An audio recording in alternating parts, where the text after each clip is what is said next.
पालमपुर गांव के सरपंच की बहू पूजा का ससुराल में ये पहला सावन है, इसलिए वो काफी एक्साइटेड होती है और अपनी सास नंद के साथ मार्केट जाती है, जहां उसकी नजर गरीब नेहा पर पड़ती है, जो अपने परिवार के साथ सामान ले रही होती है।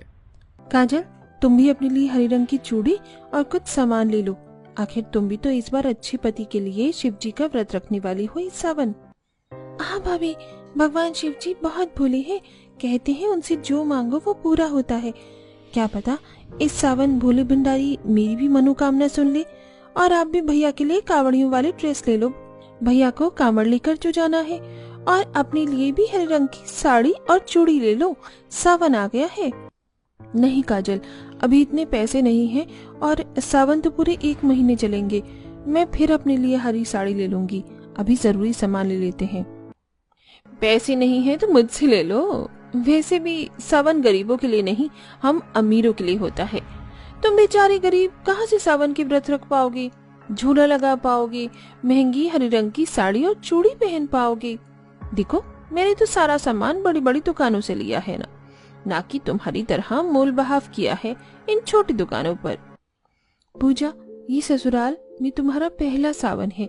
मैं तो चाहूंगी तुम्हारा सावन अच्छा जाए, पर मेरी भी बात याद रखना, सावन अमीर गरीब के लिए नहीं, सबके लिए होता है। और इस सावन में अमीर हो या गरीब, हर इंसान इसे मनाया करता है। बहुत जाने दे इन गरीबों को। और तुम देख लेना, ससुराल में मेरी बहू का पहला सावन का महीना इतना खास जाएगा कि तुम गरीबों ने सोचा भी नहीं होगा। शांति और नेहा अपनी अमीरी की अकड़ दिखाकर घर चली जाती हैं और अगले ही दिन से सावन की शुरुआत हो जाती है। और पूजा हॉल में बैठकर अपनी सास से बोलती है, माँ जी, सावन शुरू हो चुका है। मायके में तो मैं हर साल सावन अपने घर में झूला लगवाती थी और मेरी सारी सहेलियां मेरे घर आती थी। इसलिए आप इस बार भी मेरे लिए 2 झूले लगवा दो। एक बालकनी के लिए ताकि मैं बारिश में भी झूल सकूं, और एक छत के लिए ताकि मैं बिना बारिश के ज्यादा से ज्यादा समय छत पर बिता सकूं और अपनी अच्छी अच्छी फोटो ले सकूं और रील भी बना सकूं। पूजा, ये तो तुम मुझसे भी कह सकती थी। सही कहा ना माँ मैंने। तुम बस मुझे 2 दिन का समय दो, मैं झूले वाले को बुला लूंगा। ले बहू, तेरी ये इच्छा भी पूरी हो गई। और भी कुछ चाहिए हो तो बेझिझक बताना। तू सरपंच की बहू है, उन गरीबों की तरह नहीं जो एक चीज लेने के लिए सोचना पड़े। जहाँ पूजा अपने घर में अपनी सास और पति से झूला लगाने की बात कर रही होती है, तो वहीं नेहा अपने घर के बाहर कुछ औरतों के साथ चटाई पर बैठकर कुछ फूलों की माला बना रही होती है, तो कुछ मेहंदी पीस रही होती हैं। नेहा बहन, मैं क्या कह रही थी कि इस बार मेरे छोटे से आम के बागान में चलते हैं। वहाँ धूप भी नहीं लगेगी और बहुत सारे पेड़ हैं। हम वहाँ अच्छे से झूला लगा पाएंगे। पिछली बार कम पेड़ पर झूले लगने की वजह से दिक्कत हो गई थी। क्या आप लोग आम की बागान में झूला लगाने वाले हैं? अब तो बहुत मजा आएगा। माँ, मुझे भी अपने साथ लेकर चलना, मैं भी झूले में झूलूंगी। मेरी छोटी नानी, वो झूला औरतें अपने लिए लगा रही है, ना कि तेरे लिए। माँ, मुझे भी झूला झूलना है। हाँ मेरी बच्ची, झूल लेना। वो झूला सबके लिए होगा, पर पहले पापा को कांवड़ ले जाने के लिए विदा करेंगे, उसके बाद झूला लगाएंगे। फिर तुझे जितना झूलना हो तो झूलना। हम बड़ों से ज्यादा सावन में झूलों का इंतजार बच्चे करते हैं। जब नेहा कुछ औरतों और अपनी सास नंद के साथ सावन में झूले लगाने की बात कर रही होती हैं, तो ये सब कुछ बालकनी से पूजा सुन लेती है और एक बार फिर हंसते हुए उनका मजाक बनाती है। भला अब के टाइम पर कौन खेत और बागान के पेड़ों पर झूले लगाता है? आजकल तो रेडीमेड झूले बने हुए आते हैं। तुम सारी औरतें पैसे मिलाकर चाहो तो एक झूला मंगवा सकती हो। भाभी, आप शायद भूल गई हैं, आप सरपंच की बहू हैं, गांव की औरतें नहीं। गांव की सारी औरतें अगर पैसा मिलाकर भी झूला लगाने की सोचे ना, तो भी ये लोग अच्छा और बढ़िया झूला नहीं ले सकती। और भला इतनी सारी औरतों का काम एक झूले से कहाँ होने वाला है? बेकार ही एक दूसरे के सर के बाल नोचेंगे। इन्हीं पेड़ पर ही झूलने दो। करिश्मा, सावन के महीने में असली मजा तभी आता है जब पेड़ों पर झूला लगता है और सारी औरतें एक साथ बैठकर सावन के महीने में मजे करती हैं, ना कि घर में रेडीमेड झूला लगाकर बैठी हैं। सावन में जब 10 औरतें एक साथ होती है ना, तभी सावन में मजा आता है। उस औरत की बात सुनकर करिश्मा और पूजा दोनों का मुंह बन जाता है और वो दोनों अंदर चली जाती हैं। और अगले दिन पूजा के घर में झूला लगाने वाला आता है। 2 लोग झूला पकड़कर खड़े होते हैं और सरपंच जी बालकनी पर उन्हें जगह दिखा रहे हैं। हाँ भैया, एक झूला मेरी बहू की बालकनी में लगाओ और दूसरा झूला छत पर। क्यों बहू, तुम्हें ये झूला पसंद तो है ना? हाँ बाबा जी, ये दोनों झूले बहुत अच्छे हैं। करिश्मा, तुम मार्केट से फूल ले आओ, मैं अपने झूले को फूल से सजाऊंगी ताकि आसपास की औरतें मेरे झूले को देख जलती रहें कि वो अमीर क्यों नहीं है। फिर उन्हें एहसास होगा कि अमीर और गरीब के सावन में कितना फर्क होता है। अरे बहू, इस गांव की औरतें वैसे भी तुमसे जलती होंगी, आखिर तुम सरपंच की जो बहू हो। क्योंकि पूजा सरपंच की बहू थी, इसलिए वो कोई भी मौका नहीं छोड़ती नेहा और उसके परिवार को नीचे दिखाने में। इस बीच गांव की कुछ औरतों के साथ नेहा, काजल, शोभा, पिंकी आम के बागान में पेड़ों पर साड़ी, रस्सी, चुन्नी से झूला बना रही होती हैं। ये लो जी, मेरा झूला तो बनकर तैयार है। झूला तो मेरा भी बन चुका है, पर ये फट्टा बड़ा ही सख्त है। सोच रही हूँ इस तख्त के ऊपर तकिया लगा दूंगी, गद्दा बना दूं ताकि बैठकर छोड़ने में परेशानी ना हो। सही सोच रही है बहू, इससे झूले पर बैठकर झूलने में आसानी होगी और गांव में और भी कुछ नई बहू आई हैं, उन्हें भी आराम मिलेगा। अब जल्दी से फूलों से झूले को सजा दो, जब तक मैं जमीन साफ कर लेती हूँ। यहीं बिछौना लगा लेंगे और घर के कामों से छुट्टी पाकर पूरे सावन यहीं आकर बैठेंगे। अब सारी औरतें झूले को सजाने के लिए बगीचे से फूल लाती हैं और वहीं बैठकर फूलों को पिरोती हैं और अपने झूले को सजाती हैं। और नेहा की नजर कुछ कांवड़ियों पर पड़ती है जो कांवड़ लेकर जा रहे होते हैं। झूला बनाने और सजाने के चक्कर में तो मैं भूल ही गई कि सुमित जी कांवड़ ले जाने वाले हैं। हाँ भाभी, आज तो भैया को भी कांवड़ लेकर जाना था और हम सब यहीं बैठे हैं। भैया को लेट हो रहा होगा, जल्दी घर चलते हैं। हाँ बहन, तुम जाओ, यहाँ की सजावट हम कर देंगे। शीतल गांव की कुछ औरतों के साथ मिलकर झूले को सजाने लगती है तो वहीं नेहा अपनी सास, नंद और बेटी के साथ घर आती है, जहां सुमित कांवड़ ले जाने के लिए तैयार हो जाता है। आराम से जाना। चिंता मत करो, मैं कांवड़ लेकर अकेला नहीं जा रहा। भैया, कांवड़ लेकर जा रही हो तो शिव जी से प्रार्थना कर लेना कि वो आपकी गरीबी हटा दे। सुना है भोले भंडारी बहुत भोले हैं। क्या पता इस सावन आपके कांवड़ ले जाने से वो आपकी प्रार्थना सुन ले और नेहा बहन के व्रत रखने से आपकी मनोकामना पूरी हो जाए। एक बार फिर पूजा की बातें सुनकर सभी को गुस्सा आ जाता है, पर कोई कुछ नहीं कहता और सुमित कांवड़ लेकर घर से निकलता है। देखते ही देखते सावन का पहला सोमवार आ जाता है और उस दिन नेहा और उसकी नंद हरी चूड़ी पहने शिव मंदिर के बाहर गांव की कुछ औरतों के साथ लंबी लाइन में लगी होती हैं। तो वहीं पूजा अपनी नंद और सास के साथ आती है, जहां शांति पंडित जी को पैसे दे देती है और पंडित जी सभी को रोक सबसे पहले हरे रंग के कपड़े, चूड़ी, बिंदी खाए पूजा के साथ करिश्मा और शांति को पूजा करने के लिए अंदर भेजते हैं। देखा तुम लोगों ने पैसों का कमाल। अगर तुम्हारे पास पैसा होता तो तुम्हें शिव जी को जल चढ़ाने के लिए इतनी लंबी कतार में खड़ा न होना पड़ता। भाभी, भगवान तो उन्हीं से खुश होते हैं जो मेहनत करते हैं और ईमानदार और सच्ची श्रद्धा से उसकी पूजा करते हैं, न कि पूजा पाठ में भी अमीरी गरीबी और पैसों का रौब झाड़ते हैं। तुम गरीबों की हैसियत नहीं, इसीलिए ऐसी बातें करती हो। चलो भाभी। एक बार फिर चढ़कर करिश्मा अपनी भाभी और माँ के साथ अंदर आती हैं, जहां वो लोग शिवजी की पूजा करते हैं, उन्हें जल अर्पित कर मंदिर से बाहर आते हैं और उनके पूजा करके जाने के बाद मंदिर के बाहर खड़े लोगों को मंदिर के अंदर भेजा जाता है। कुछ देर में सब पूजा करके घर आते हैं और घर आते ही तेज बारिश होने लगती है, जिस वजह से नेहा अपने परिवार और गांव की औरतों के साथ झूला झूलने के लिए आम के बागान में नहीं जा पाती। तो वहीं इस बारिश में पूजा चाय पकौड़े लिए अपनी सास और नंद के साथ अपनी बालकनी पर आती है और दरवाजे पे खड़ी नेहा से कहती है, मैंने तो पहले ही कहा था सारी औरतें पैसे मिलाकर एक झूला खरीद लो, पर तुम गरीब के पास इतना पैसा कहाँ कि सावन में एक झूला ले सको। मुझे देखो, बाहर इतनी अच्छी बारिश हो रही है और मैं सावन के मौसम को एंजॉय कर रही हूँ। बहू तो सरपंच की बहू और ये गरीब क्या ही तेरी बराबरी करेंगे। शांति और पूजा की बात सुनकर नेहा को काफी बुरा लगता है। तभी काजल अपनी भाभी का हाथ पकड़कर उन्हें बाहर ले जाती है और बारिश में नहाने लगती है। अब गांव की कुछ औरतें भी जमा हो जाती हैं जो नाचते हुए बारिश को एंजॉय करती हैं। शांति बहन, सावन का मौसम अमीर और गरीब के लिए नहीं होता, ये मौसम हर किसी के लिए है। तुम घर में बैठकर एंजॉय करो, हम बाहर बारिश में नहाकर एंजॉय करेंगे। इतनी गरीबी और मजाक बनने के बाद भी जब पूजा ये देखती है कि गरीब लोग कैसे सावन को एंजॉय कर रहे हैं और खुश हैं, तो उसे अंदर ही अंदर उनसे चिढ़ होने लगती है। अगले दिन बारिश बंद हो जाती है और सारी औरतें एक दूसरे को जमा करती हैं और आम के बागान में जाती हैं, जहां सारी औरतें एक साथ बैठकर ढोल बजाती हैं, गाना गाती हैं, नाचती हैं और एक दूसरे को हरी चूड़ियां पहनाती हैं। माँ, जब मैं बड़ी होंगी तो मैं भी ऐसे ही व्रत रखूंगी सावन के, और फिर मुझे भी ऐसे ही सुंदर सुंदर हरे रंग की चूड़ी पहनाई जाएगी और झूले पर बैठकर झूला झुलाया जाएगा। हाँ मेरी नन्ही पर ही, पर पहले तो बड़ी तो हो जा। भाभी चलो, आप झूले पर बैठ जाओ, मैं आपको झूला झुलाती हूँ। काजल अपनी भाभी को झूले पर बैठाती है और उन्हें झूला झुलाती है, जिसमें नेहा की साड़ी का पल्ला हवा में लहराता है। काफी अच्छी हवा भी चल रही थी। तो वहीं छत पर झूले पर बैठकर पूजा अपनी नंद को झूले पर झुलाने को बोलती है। करिश्मा, मैं झूले पर झूल रही हूँ तो मेरी रील बनाना। भाभी, शादी के बाद आपके पास कोई काम नहीं है सिवाय रील बनाने के? पर मेरे पास बहुत काम है, आप अपनी रील खुद बना लो। इतना बोलकर करिश्मा वहां से चली जाती है। कुछ ही देर में अतुल घर आता है और पूजा बालकनी वाले झूले पर बैठकर अतुल को फोन देती है। अब तुम्हें कहीं नहीं जाना ना, तुम मेरी फोटो लो झूले के साथ की, ताकि मैं अपने दोस्तों को सेंड कर सकूं जैसे उन्होंने की है।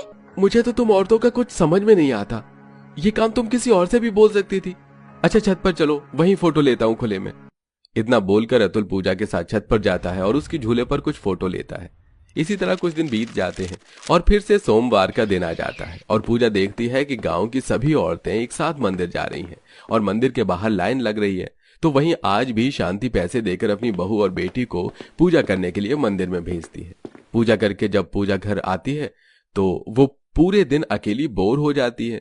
तो वहीं वो देखती है कि लंबी लाइन लगाकर भी सारी औरतें खुश हैं और वो बातें करते हुए घर आ रही हैं। कितना सुकून मिलता है। मैं बस जल्दी से घर का काम कर लूं, फिर चलते हैं आम के बागान में। मेरा तो सावन का महीना फेवरेट है। काश की सावन का महीना 2 महीने के लिए होता। उनके पास कोई फैसिलिटीज नहीं, इतनी दूर जाती हैं, पेड़ पर झूला लगाकर झूलती हैं, मंदिर के बाहर इतनी लंबी लाइन लगाती हैं, उनके पति कांवड़ लेकर जाते हैं, घर का काम करती हैं, पहनने के लिए महंगी साड़ी भी नहीं लेती, फिर भी ये लोग इतने खुश कैसे? पूजा उन औरतों को देखकर अंदर ही अंदर उनसे जल रही होती है। तो वहीं पूरे दिन घर में अकेली रहने की वजह से वो बोर होती है। कुछ ही देर में फिर से बारिश शुरू हो जाती है और इस बार तेज आंधी तूफान भी चल रहा था। और ये देख पूजा बालकनी पर आती है और बहुत खुश होती है और एक बार फिर बाहर छाते में इकट्ठा हुई नेहा और बाकी लोगों का मजाक बनाती है। इतनी तेज आंधी तूफान चल रही है, तुमने जो पेड़ों पर झूला बनाया है वो तो गिर ही गया होगा। आज तुम सारी औरतें कहाँ झूलोगी? बहू, वो तो साधारण झूला था, वो नहीं टूटने वाला जब तक पेड़ नहीं गिरता। अब सभी लोग बारिश रुकने का इंतजार करते हैं और बारिश रुकते ही एक बार फिर सारी औरतें इकट्ठा होती हैं और झूला झूलने के लिए चली जाती है। ये देख पूजा बालकनी वाले झूले पर बैठकर अपनी कुछ दोस्तों को वीडियो कॉल करती है। ये देख सपना, मेरी हरी साड़ी पूरे 1 लाख की है और तुझे पता है मैंने एक बार बोला और मेरे ससुर ने मेरे घर में 2-2 झूले लगवा दिया। देख बाहर बारिश हो रही है और मैं घर में इस सावन के महीने का कितना एंजॉय कर रही हूँ। भला गर्मी सावन के महीने को कौन एंजॉय करता है? ये देख, हमने पेड़ पर झूले लगाए हैं और फूलों से सजाया है, जमीन पर चादर बिछाए और सारी औरतें एक साथ ढोल पर नाचती गाती हैं और बड़ी बूढ़ी एक दूसरे से छेड़छाड़ करती हैं। पूरा दिन यहीं पर कैसे बीत जाता है पता ही नहीं चलता। कुछ देर में हम मेहंदी भी लगाएंगे। अच्छा मैं रखती हूँ, मैं बहुत बिजी हूँ। मेरी दोस्त इतनी अमीर होकर गरीबों के साथ सावन बना रही है और कितनी खुश लग रही थी।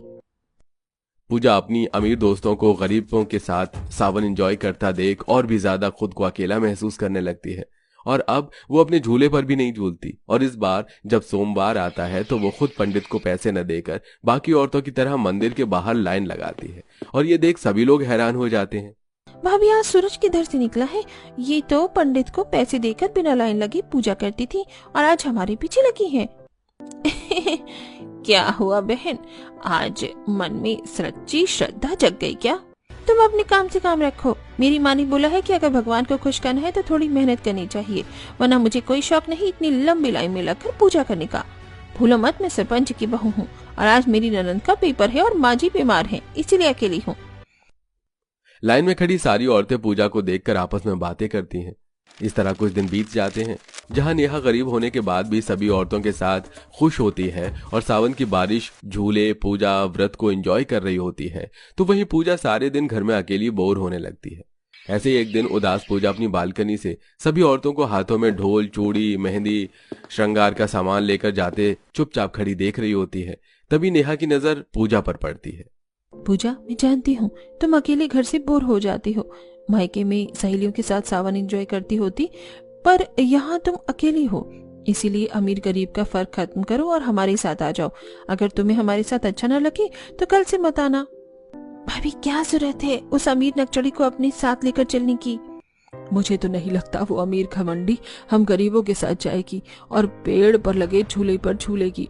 महारानी ने इतना महंगा झूला जो अपने घर में लगवाया है।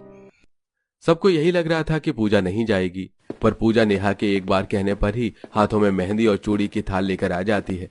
ये देख शांति अपनी बहू पर नाराज होती है। बहू, ये गरीब हमारी बराबरी नहीं कर सकती और तू उनके साथ जा रही है। देखना, वहाँ जाकर तुझे बिल्कुल अच्छा नहीं लगेगा और पता चल जाएगा अमीर और गरीब का सावन में कितना फर्क होता है। माँ जी, अगर घर में आप ननद जी मेरे साथ रहें तो मुझे भी अच्छा लगे।